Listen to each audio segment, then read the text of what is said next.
सुस्खलत्तरङ्गभङ्गरञ्जितं विशत्सु पाप जात जात कारिवारि संयुतं कृतान्तदूत कालभूत भीतिहारि वरुमदे त्वदीयपादपङ्कजं नमामि देवी नर्मदे।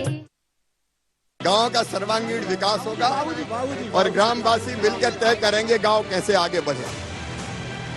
गांव का होगा विकास, गांवों को बनाएंगे उन्नत। देश आगे बढ़ेगा अगर गांव आगे बढ़ेगा। और इसी ध्येय को लेकर शिवराज सरकार ने गांव को बढ़ावा देने का फैसला लिया है। गांव को किस दिशा में विकास के लिए ले जाना है, सुधार के लिए ले जाना है। इसके लिए गांव के जन्मदिन मनाने का फैसला भी लिया गया, जिसकी शुरुआत सीएम शिवराज के गांव जैत से हुई।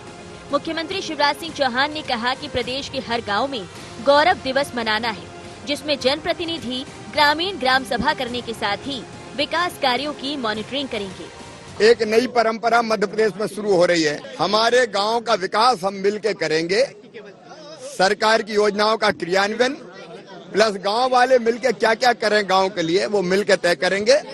ग्राम सभा होगी और ग्राम सभा के बाद हम लोग विस्तार से चर्चा करेंगे, तो वो भी आपके सामने ही होगी, उसमें फैसले होंगे। उसके बाद जो चर्चा करनी होगी मैं जरूर करूंगा, लेकिन ये जैत से प्रारंभ है। हर गांव का जन्मदिन गौरव दिवस मनाया जाएगा, ग्रामवासी मिलकर तय करेंगे।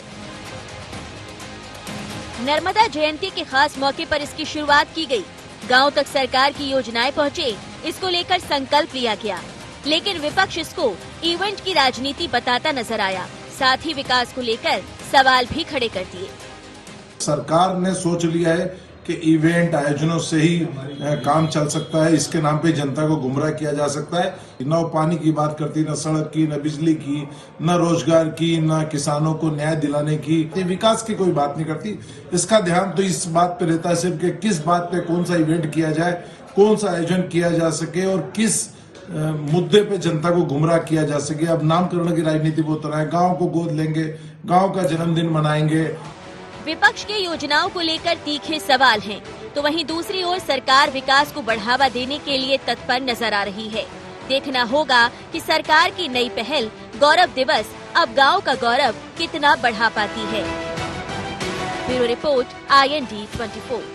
सविन्दु सिन्धु सुस्खलत्तरङ्गभङ्गरञ्जितं विशत्सु पाप जात जात कारिवारि संयुतं कृतान्तदूत कालभूत भीतिहारि वरुमदे त्वदीयपादपङ्कजं नमामि देवी नर्मदे।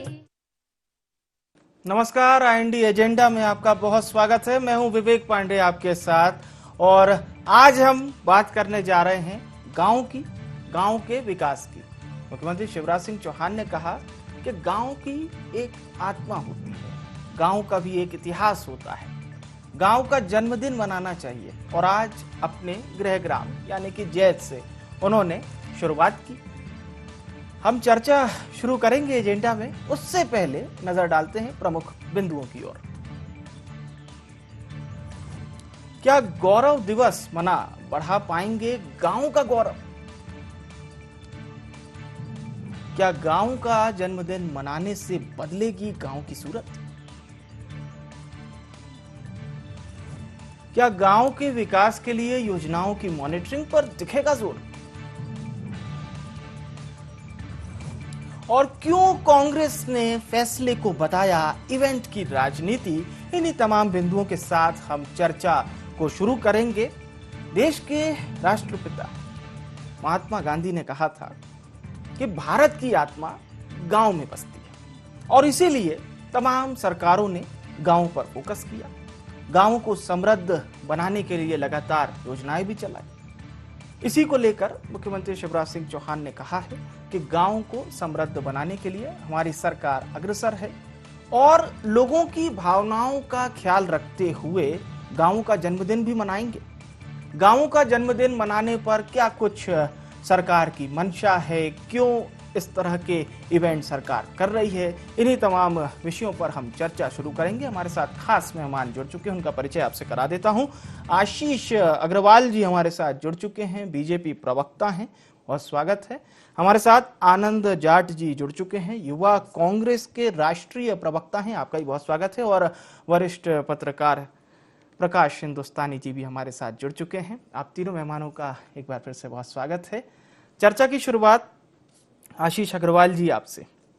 मुख्यमंत्री शिवराज सिंह चौहान ने कहा है कि हम गांवों को बिल्ड करना है और विकास के जरिए बिल्ड हम कर रहे हैं, लेकिन एक भावनात्मक तौर पर भी हमें जोड़ना है ताकि लोग अपने गांवों पर गर्व कर सकें। और गांव गरीब किसान की अगर कोई बात कर सकता है तो गांव गरीब किसान से सरोकार रखने वाला नेता ही कर सकता है। वो नहीं करेंगे जो इटली से संबंधित है और पार्ट टाइम पॉलिटिशियन के रूप में आते हैं और वापस से उड़ जाते हैं।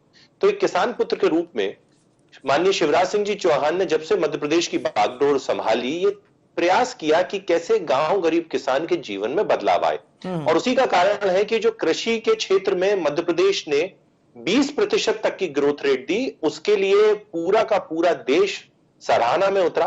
और इंडियन एक्सप्रेस जैसे एक नामी पत्रकार ने भी समाचार पत्र ने भी उस पर एक बड़ा सा आर्टिकल लिखा था, फ्रॉम प्लाइट टू प्लो।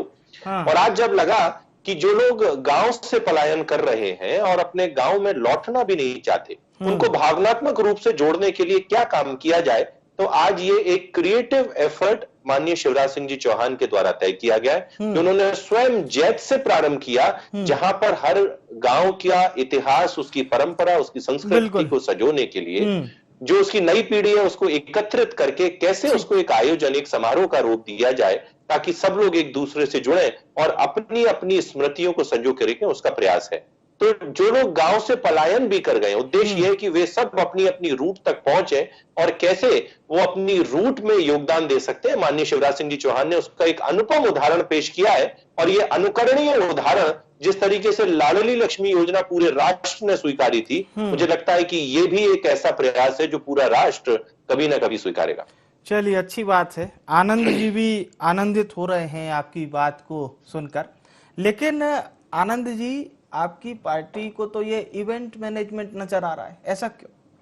देखिए, भारतीय जनता पार्टी एक राजनीतिक दल मैं बिल्कुल नहीं मानता। ये एक इवेंट मैनेजमेंट कंपनी है, क्योंकि इसका जनता से कोई सरोकार नहीं है। जनता के मर्म, जनता के दुख, उनके कष्ट, उससे कोई सरोकार नहीं है। और जिस ग्राम गौरव अभियान की बात कर रहे हैं, तो मैं बस दो छोटे छोटे सवाल ये पूछना चाहता हूं कि 2003 में भारतीय जनता पार्टी की सरकार मध्य प्रदेश में आई थी और उस समय उमा भारती मुख्यमंत्री थी। उन्होंने पंचज अभियान चलाया था। पंचज अभियान गांवों के लिए था। उसके बाद बाबूलाल गौर साहब मुख्यमंत्री होते हैं। तो बाबूलाल गौर साहब जब मुख्यमंत्री बनते हैं तो ऐसे समय में एक गोकुल ग्राम की योजना चलाई जाती है और उन्होंने पूरे प्रदेश के जो 55,000 गांव थे उन्हें गोकुल ग्राम बनाने का बीड़ा उठाया था। और उसके बाद मुख्यमंत्री लगातार गांव गरीब और किसानों की बात करते हैं, लेकिन आज तक कोई बदलाव नहीं हुआ। कुल मिलाकर इवेंट मैनेजमेंट कंपनी में इवेंट मैनेजर को नए नए स्वांग रचने पड़ते हैं, इवेंट करना पड़ता है। मैं ये बात बहुत जिम्मेदारी से इसलिए कहना चाहता हूं कि इसी 8 नवंबर जो बीत गया है, 8 नवंबर 2021 को, इसी जैत ग्राम में शिवराज सिंह चौहान ने अपने प्रशासनिक अमले को नल जल योजना पर ठीक क्रियान्वयन न होने पर बहुत घुड़की पिलाई थी, फटकार लगाई थी। और 31 साल का राजनीतिक जीवन है शिवराज सिंह चौहान जी का। बुधनी विधानसभा से मुझे समझ में नहीं आ रहा, आप कांग्रेस को डिफेंड कर रहे हैं कि शिवराज जी की बड़ाई कर रहे हैं? ये क्या बड़ाई है? इसमें बड़ाई क्या है? अगर पानी नहीं मिल पा रहा है 31 साल के राजनीतिक जीवन में, अगर पानी नहीं पहुंचा पा रहे हैं, तो फिर किस तरह की असफलता देखेंगे? अगर आपको नहीं देखना है असफलता, मत देखिए। आप बिल्कुल बताइए, पूरी बात कीजिए। दरअसल बात यह है कि तो अच्छी बात है कि राजनेता अधिकारियों को निर्देशित कर रहा है, तो अच्छी बात है। अरे मैं ये पूछना चाहता हूं कि क्या उमाश्री भारती जो है वो भारतीय जनता पार्टी की मुख्यमंत्री नहीं थी? क्या आदरणीय बाबूलाल गौर साहब भारतीय जनता पार्टी के मुख्यमंत्री नहीं थे, जो अब इस तरह के नए इवेंट की जरूरत पड़ रही है? मुझे बताइए कि भारतीय जनता पार्टी और शिवराज सिंह का कार्यकाल कहां से शुरू माना जाए, हम उस पर बात करेंगे। ठीक है, हम पूरी बात करेंगे और आपके सारे सवालों के जवाब लेंगे अग्रवाल जी से। उससे पहले हम प्रकाश हिंदुस्तानी जी का रुख करते हैं, क्योंकि प्रकाश जी ये बात तो तय है, मोदी सरकार जब फर्स्ट टाइम इस देश में आई थी तो एक नया कॉन्सेप्ट लाया गया था कि सांसदों को गांव को गोद लेना है, और एक अलग धारा भी चल गई। सबको लगने लगा गांव को गोद ले लिया जाएगा तो बड़ा अच्छा होगा, क्योंकि गांव की बात हो रही है। अब हम देख रहे हैं कि गांव का जन्मदिन मनाया जाएगा। मुख्यमंत्री शिवराज सिंह चौहान की मंशा ये है कि गांव को गौरव से जोड़ना है, लोगों के गौरव से जोड़ना है।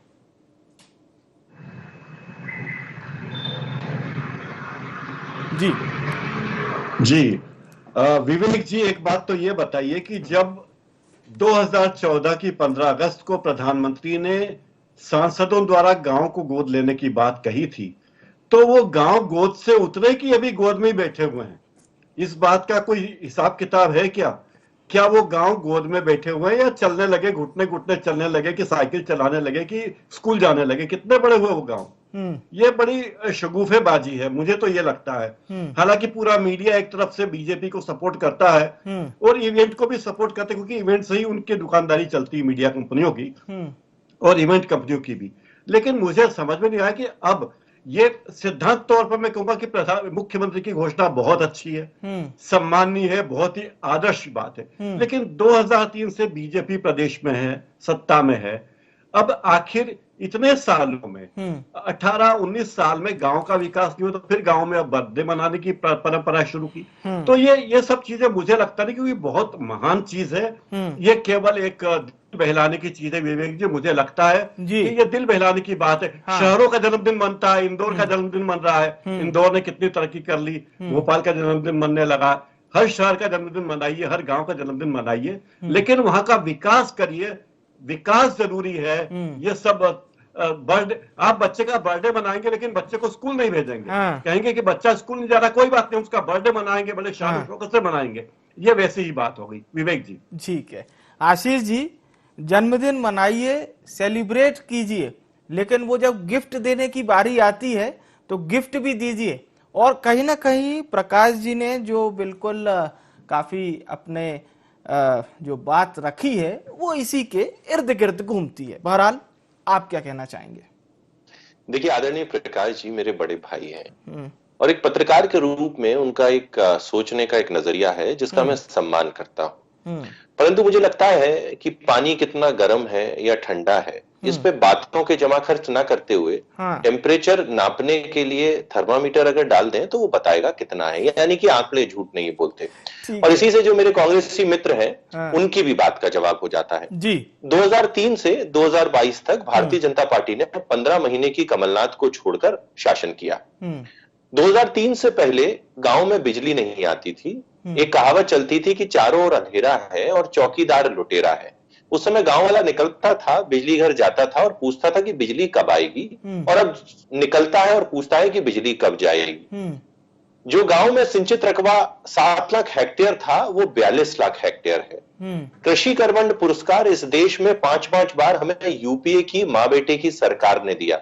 और इस देश में अगर किसी एक प्रदेश में किसानों को सबसे ज्यादा एमएसपी पे बोनस मिलता है, उनको कृषि प्रधानमंत्री सम्मान पुरस्कार में 4000 जोड़ के दिए जाते हैं और तरह तरह की योजनाएं अगर मिलती है तो वो मध्य प्रदेश की शिवराज सिंह जी की सरकार है।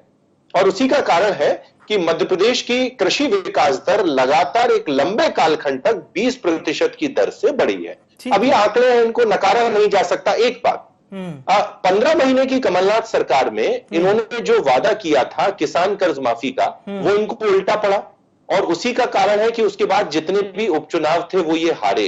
और एक और मैं चीज बताता हूं प्रकाश हिंदुस्तानी जी को, कमलनाथ जी ने एक समिट रखी थी, इन्वेस्टर समिट, जिसका नाम रखा था मैग्निफिसेंट एमपी। और मैग्निफिसेंट एमपी में जो वो इन्वेस्टर को परोस रहे थे, मैग्निफिसेंट का अर्थ क्या होता है शाब्दिक? बहुत उम्दा। और उसमें जो इन्वेस्टर्स को परोसा जा रहा था प्रकाश जी, वो बिजली का नेटवर्क, वो रोडों का नेटवर्क और वो लैंड बैंक की प्रचुर उपलब्धता। तो ये तो भारतीय जनता पार्टी की कामों की एक आधिकारिक स्वीकारोक्ति है जो 15 महीने की कमलनाथ सरकार में की। फिर लोकतंत्र में बाबा साहब ने जो व्यवस्था दी है, जनता हर 5 साल में सरकारों का हिसाब किताब करती है। तो हमारी सरकारों ने क्या किया, कितना किया और कितना उनको गिफ्ट दिया, अरे ये तो जनता समय समय पे आकलित करती रहती है। तो इसलिए मैं बड़े आदर और सम्मान के साथ कहूंगा, आप 2003 से 2022 तक अगर मध्य प्रदेश की अगर जर्नी को देखें, एक रिमार्केबल चेंज अगर किसी में हुआ है तो वो ग्रामीण अर्थव्यवस्था में हुआ है। और आज उसको आत्मिक रूप से बदलने के लिए जो लोग गांव से पलायन करके या तो शहरों में रह रहे हैं या दूसरे प्रदेशों में रह रहे हैं, उसको जोड़ने का ये जो सकारात्मक और अत्यंत प्रभावशाली जो प्रयास है, इसके लिए तो हमें सराहना ही करनी चाहिए, ना कि इसकी किसी भी तरीके से हमें मीन मेख निकालने चाहिए। चलिए ठीक है, आपने बता दिया किस तरह से आपने गिफ्ट दिया और उसके बदले जनता ने आपको रिटर्न गिफ्ट दिया। ठीक है आनंद जी, इतनी तमाम योजनाएं तो आशीष जी ने गिना दी और थोड़ा सा तुलनात्मक अध्ययन भी कर दिया, उन्होंने बता दिया उस समय का भी। खैर मैं जाना नहीं चाहता, आप अपनी बात कंटिन्यू कर सकते हैं। जुलाई 2015 में 2019 में वल्लभ भवन में 15वें वित्त आयोग के अध्यक्ष श्री NK सिंह साहब, जिनकी नियुक्ति NDA सरकार ने की है, उन्होंने चीफ सेक्रेटरी की मौजूदगी में एक प्रेस कॉन्फ्रेंस की थी। उस प्रेस कॉन्फ्रेंस में उन्होंने कहा था, आप चाहें तो गूगल करके सर्च कर लीजिएगा, उसमें कहा था कि मध्य प्रदेश मानव विकास सूचकांकों में वो आज वहीं खड़ा है जहां 2003 में खड़ा था। और ये सरकार आज नीति आयोग का इंडेक्स अगर आप खोलेंगे 2021 का, तो नीति आयोग का इंडेक्स ये कहता है कि मध्य प्रदेश में भारत की जो 4 बड़े राज्य हैं उनमें चौथे स्थान पर है देश में गरीबी के मामलों में। और गरीबी के मामलों का मतलब यह है कि 37% आबादी मध्य प्रदेश की गरीब है, यानी कि 2.5 करोड़ लोग गरीब हैं। और मैं ये पूछना चाहता हूं कि मध्य प्रदेश में ग्रामीण क्षेत्रों में क्यों VPL के निर्धन रेखा के नीचे जो जीवन यापन करने वाले लोग हैं उनकी संख्या बढ़ती जा रही है। फिर मैं ये पूछना चाहता हूं कि मध्य प्रदेश में क्यों शिक्षा के पैरामीटर में उसी नीति आयोग के इंडेक्स में मध्य प्रदेश नीचे से तीसरे स्थान यानी कि 16वें स्थान पर है 19 बड़े राज्यों में। और फिर उसी तरह स्वास्थ्य के क्षेत्र में मध्य प्रदेश नीचे से दूसरे स्थान अर्थात 17वें नंबर पर है। तो किस प्रकार से ये एक आंकड़ों का जो भ्रमजाल बुना गया है। और मैंने कहा उसका जवाब नहीं देना चाहते, मत दीजिए। क्या पंकज अभियान था वो विकास नहीं कर पाया? क्या गोकुल ग्राम से मध्य प्रदेश के गांवों का विकास नहीं हो पाया? और ये जो आंकड़े हैं 18 साल की जो सरकार है, उस सरकार के विकास के दावों को मुंह चिढ़ाते हैं। और जिस प्रकार से ऋणम कृत्वा घृतम पिबेत वाली जो चार्वाक के दर्शन से ऋण लेकर अगर घी पिया है तो वो घी किसने पिया? क्योंकि ये आंकड़े तो कुछ और बयानी कर रहे हैं। और मैं ये कहना चाहता हूं कि किस प्रकार से हम बर्थडे कब मनाते हैं, किसके लिए बर्थडे मनाते हैं? हम अपने रिश्तेदारों का, दोस्तों का, बच्चों का बर्थडे कब मनाते हैं? उनकी खुशी के लिए मनाते हैं। तो कौन खुश है? कौन खुश है और किसको क्या मिल रहा है इससे? केवल उन भारतीय जनता पार्टी के नेताओं को मिल रहा है जो ठेकेदारी करते हैं। ठीक है, आपने भी काफी वर्णित कर दिया है। प्रकाश जी, जो बात हम लोग डिस्कशन कर रहे हैं, जाहिर सी बात है आपको भी याद होगा एक कहावत चला करती थी। देश के पूर्व प्रधानमंत्री राजीव गांधी जी ने कहा था कि दिल्ली से जब 1 रुपया चलता है तो वो गांव पहुंचते पहुंचते 5 पैसा 10 पैसा ऐसा कुछ बन जाता है। और इसको कंडेम्ड किया था प्रधानमंत्री नरेंद्र मोदी ने। असेंबली की बात बता रहा हूं। और ये कहा था कि भाई वो पैसा कहां चला जाता था। तो बयान में हमें सब अच्छा ही लगता है बड़े, इसीलिए मैंने दोनों नेताओं की बात कही ताकि ये ना लगे कि किसी एक की बात हो रही है।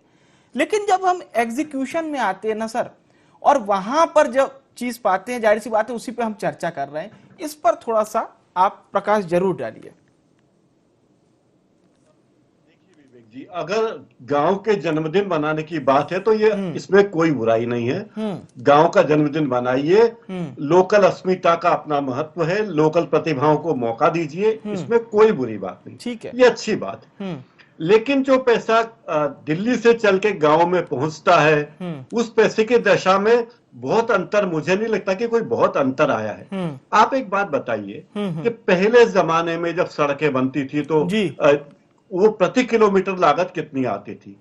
रेल की पटरियां बिछती थी तो प्रति किलोमीटर लागत 5 करोड़ रुपए आती थी, लेकिन आज सड़कों की लागत आ रही है 60 करोड़ रुपए 1 किलोमीटर की। एक बात याद दिला दूं, जो राजमार्ग बनते हैं, 8 लेन का राजमार्ग अगर बनता है और वो 1 किलोमीटर है तो उसे 8 किलोमीटर गिना जाता है। ऐसा नहीं कि 8 किलोमीटर का राजमार्ग बना, 8 लेन का बना तो 1 किलोमीटर को एक ही गिनेंगे, उसे 8 किलोमीटर गिना जाता है। हाँ। तो स्थितियां बहुत बदली नहीं है। हाँ। लेकिन ये अच्छी बात है, खुश रहने के लिए ख्याल अच्छा है कि जन्मदिन मना लें। बच्चे को अच्छा सेहतमंद खाना नहीं दे पा रहे हैं, अच्छी किताबें नहीं दे रहे हैं, अच्छे कपड़े नहीं दे रहे हैं, अच्छा घर, अच्छी सुविधाएं नहीं दे रहे हैं, कोई बात नहीं, चल बेटा तेरा जन्मदिन मना लेते हैं, उस दिन तुझे अच्छे नए कपड़े देंगे, रोशनी लगाएंगे घर में और बहुत अच्छा होगा। सिद्धांत तौर पे अच्छी चीज है। जहां तक ये मेरी निजी राय है, जी। सरकार की राय कुछ और हो सकती है। विवेक जी, तो मतलब आप ये मानते हैं कि अमली जामा पहनाने में कहीं ना कहीं चूक हो जाती है, यही ना? बिल्कुल यही। ठीक है, आपने सड़कों का भी जिक्र किया। अभी बीते दिनों ही यूनियन बजट पेश हुआ था, उसमें 25,000 किलोमीटर का जो दायरा तैयार हुआ है उसके लिए 20,000 करोड़ का खर्चा आएगा। जी, ये जो खर्चा आएगा, हाँ। ये खर्चा तो पीपीपी मॉडल में आ रहा है। हाँ। और जो सरकार का जो भागीदारी होती है, हाँ। किसी भी प्रोजेक्ट में, जैसे मेट्रो रेल प्रोजेक्ट भोपाल में या इंदौर में, उसमें तो सरकार की भागीदारी होती है। वो जमीन के हिसाब से होती है, वो कैश के हिसाब से नहीं होती। तो जमीन तो हमारे पास पहले से ही है, हाँ। तो उस तरह उसकी कॉस्टिंग होती है। अगर आप बारीकी में जाएंगे पूरी कहानी की, तो देखिए झूठ 3 तरह के होते हैं। एक तो झूठ होता है, दूसरा होता है सफेद झूठ होता है, और तीसरा झूठ होता है आंकड़े। तो आंकड़ों पर कभी भी आंख मूंद कर भरोसा नहीं करना चाहिए, क्योंकि आंकड़ों के पीछे बहुत सी चीजें छुपी होती है, हाँ। जो हमें सादी आंखों से दिखती नहीं है। ठीक है विवेक जी, ठीक है, बहुत सही बात आपने कही। आंकड़ों को हमेशा सही ही रखना चाहिए। ठीक है, आशीष अग्रवाल जी, बड़ा मंद मंद मुस्कुरा रहे हैं आप। आज चुनौती डबल है, क्योंकि लगातार प्रकाश जी जिस तरह से सवाल कर रहे हैं उसके भी जवाब देने हैं, और कोई चुनौती के लिए नहीं है, मेरा चुनौतियां नहीं है। नहीं, इसीलिए वो शायद मुस्कुरा के इसीलिए डाइल्यूट कर रहे हैं उसको। चलिए ठीक है, आशीष जी आप जवाब दे सकते हैं। देखिए आदरणीय प्रकाश जी, मैंने दोबारा कहा, पूरा सम्मान है, उनके सोचने के नजरिए को प्रणाम, सम्मान। मैं तो अपने कांग्रेसी मित्र की तरफ कहूंगा, मेरे छोटे भाई हैं, और कांग्रेस को डिफेंड करना और भारतीय जनता पार्टी की मध्य प्रदेश सरकार को गांव गरीब किसान के लिए क्रिटिसाइज करना एक बड़ा काम है। तो उसके लिए वो जो प्रयास कर रहे हैं उसके लिए मेरी उनको शुभकामनाएं। परंतु क्या होता क्या है कि जब आप झूठ बोलते हैं तो उसका एक चरित्र होता है, वो सेल्फ कॉन्ट्राडिक्टरी होता है। आप 10 बार बोलेंगे तो अपने आप को ही कॉन्ट्राडिक्ट करने लगेंगे। वही मेरे मित्र कमोबेश कर रहे हैं। मैंने उनसे दोबारा कहा कि जिस कृषि कर्मंड पुरस्कार को स्वयं यूपीए की सरकार ने 5-5 बार मध्य प्रदेश को नवाजा, वो निश्चित ही इस देश में सबसे उत्कृष्ट काम करने के लिए कृषि के क्षेत्र में मिलेगा। और जिन गांव की अर्थव्यवस्था कृषि पर आधारित होती है, अगर वहां पर कृषि क्षेत्र में अच्छा काम पूरे राष्ट्र में सबसे ज्यादा हो रहा है, तो आप बताइए कि मध्य प्रदेश ने अच्छा किया या बुरा। अब बात होती है विकास क्या होता है। ठीक है, विकास रिलेटिव होता है। विकास रिलेटिव, छोटी सी विकास रिलेटिव होता है। हाँ। यानी कि आपने कहां से प्रारंभ किया और कहां पर आज है, इन दोनों का जब आप डिफरेंस निकालते हैं तो आपको मालूम पड़ता है कि विकास क्या है। 2003 से पहले मध्य प्रदेश बीमारू राज्य था। हाँ। मध्य प्रदेश, ठीक है, अच्छी बात है। समय बेहद कम हो चला है, समय की कमी के चलते कार्यक्रम का मैं निर्लज्जता की तारीफ करूंगा। आप सभी महानुभावों का निर्लज्जता की तारीफ, धन्यवाद हमारे साथ जुड़ने के लिए। ठीक है, आंकड़े मैंने बताया, उसके बावजूद ये मानने को तैयार। चलिए ठीक है आनंद जी, प्रदेश बीमारू राज्य आज भी बना हुआ। चलिए ठीक है आनंद जी, समय की विशेष कमी है। आप सभी महानुभावों का बहुत बहुत धन्यवाद हमारे साथ जुड़ने के लिए। तो हम बात कर रहे थे गांव के जन्मदिन को लेकर, क्योंकि प्रदेश सरकार ने आज से गांव के जन्मदिन की शुरुआत कर दी है। मुख्यमंत्री शिवराज सिंह चौहान ने अपने गांव से यानी कि जैत से इसकी शुरुआत की। कांग्रेस का कहना है कि एक इवेंट मैनेजमेंट है, आप एग्जीक्यूट नहीं कर रहे हैं और केवल नाम के जरिए ही आप लोग इस तरह के आयोजन कर रहे हैं। तो इस पर लगातार राजनीति होती रहेगी, लेकिन सरकार का कहना है कि हम डेवलपमेंट लेके जा रहे हैं। फिलहाल के लिए IND एजेंडा में इतना ही। मुझे यानी विवेक को दीजिए इजाजत। नमस्कार।